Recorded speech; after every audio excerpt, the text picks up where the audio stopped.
Hello, hello, hello. As I'm trying to set this up. Hi. I'm the mom of an autistic teenager, and he's quite fabulous. And I'm trying to set up this camera. And it's kind of humorous, actually. He'd probably be able to do this in like a second. I don't know if you can see what I'm trying to do here. But first and foremost, so he's like really sensitive to noise and sound and light and smells and everything going on around us. So like he would be really aware of everything that I'm doing, and you know, like the bouncing of the ball and the clicking of the pen and the light source above me, and like when there's cars around us, they speed around us really fast, and he notices them, and you know, always has to wonder, are they going to hit us or anything like that, and the red lights coming up and things of that nature. So I'll go ahead and put the pen away for now because it's already even bothering me. So you can only imagine how it is to someone on the spectrum or someone that has sensory issues, how it would be bothersome. Nice and quiet. Or when I'm wearing bracelets and they're dragging on the countertop and they're noisy and bothersome to him. Very distracting. When there's paper rustling, he hears it. He hears it louder. The light is brighter. The smells of perfume are really strong to him. The way things feel, they feel much more sensitive to him. Or someone tickling his back doesn't feel good. He prefers firm touch. So this is kind of like, welcome to the world, for him at least, of autism. My son was diagnosed when he was 8. And we knew something was a little bit different because he was in a world of what we called perseverative thinking. We noticed that he was in a pattern where he would go around and around and around and around. He'd get stuck on his thoughts. And we would tell him to do something, and if one thing went wrong, he could no longer think about his thought that he was on. He would get stuck around the one thing that went wrong. And we would say, no, go back to your task. And nope, he'd get stuck on the one. So you might as well just take the other two out of the equation because he would be focused on the one. See what I mean? And then it starts spinning out of control. Spinning. And we would just have to say, stop, son. But we'd have to do it very carefully because the distractions are still there. So we take away the distractions.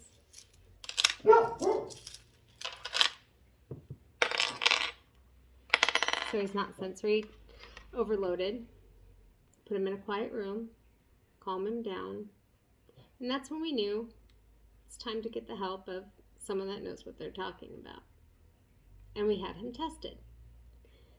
Not everybody has the ability for early intervention and testing. We were blessed. That is when things really started coming together, and we found out that our kiddo was dealing with autism spectrum disorder. We had like this idea of what someone with autism would look like. No, when you've met one autistic person, you've met one autistic person. When you've met one neurotypical person, like me, neurotypical, my brain is typical, otherwise I'm a normie, you've met just me. In other words, an autistic person has a neurodivergent brain, meaning neurologically their brain is different. Someone like with ADD or ADHD or somebody that's a genius or Mensa. They're neurodivergent. They think a bit differently. And autism spectrum disorder, the spectrum is huge. I'm now hearing that they're actually grading autism, like level 1 or grade 1, level 2, grade 2. Okay, whatever. It's always changing. The level that my son is at, I guess if you will, used to be called Asperger's. Then it was called high functioning. It's no longer called that either. That is now considered offensive. Now we just call him verbal and I guess in our family we would still call him high functioning. But we have to be careful how we use certain words because we don't want to be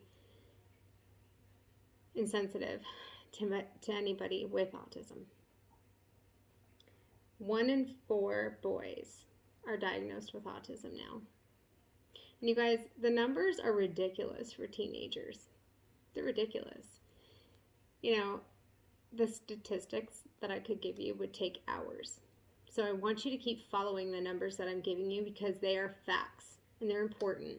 Because my ultimate dream is to open an autism house where I am assisting young adults for transitional living to go from being young teenagers that live with mom and dad or caregiver into the big bad world and living as a young adult in a big bad world. Sometimes daily tasks are a little bit complicated and harder. It's very common. In fact, over 30% of people with autism have difficulty with dyslexia, dyscalculia, dysgraphia, and those are just some of the learning disorders that go along the way. But that does not mean that they have learning disabilities, just different abilities. So that being said, I'm getting off topic. This happens a lot. But I don't want to be scripted either. I want to just talk to you, have a conversation with you. I hope you're not getting bored with this. It's important for me. But where was I? Oh, I know. Okay. The puzzle. You and I, we're given this puzzle, right? And it's got this beautiful picture. It's got boundaries. We know what it's supposed to look like. It's like right there. So easy. We have this reference frame. And someone says, here, do this puzzle, please. This is what we want it to look like. Well, for my child, it would be like if I took this puzzle apart and threw the puzzle pieces all up in the air and looked at him and said, here, son, I want you to put that puzzle together now, please. I know that the pieces are all over the floor, but I just expect you to, trust me. They're all there. Just turn them over, put them together. Yeah, trust me. You'll find the edge. You may not know which direction the pieces go, but I promise you they're all there. They all go together. No. You don't get to look at a frame of reference what the picture is going to look like.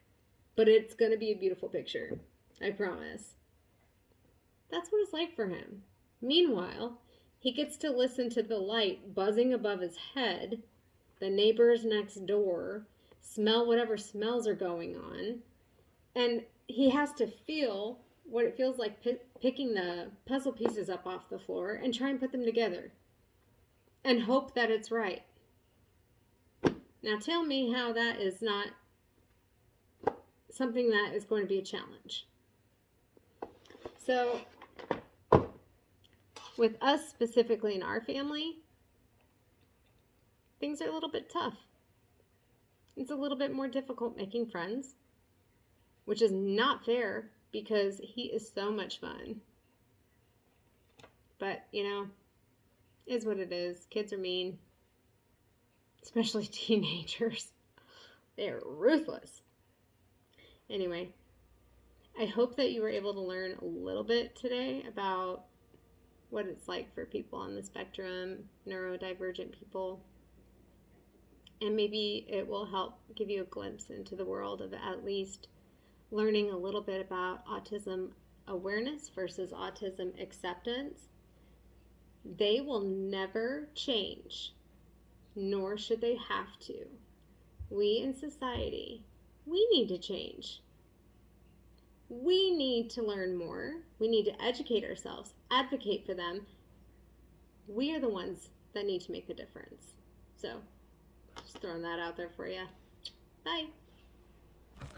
Hope you have a good day as I'm messing with the camera.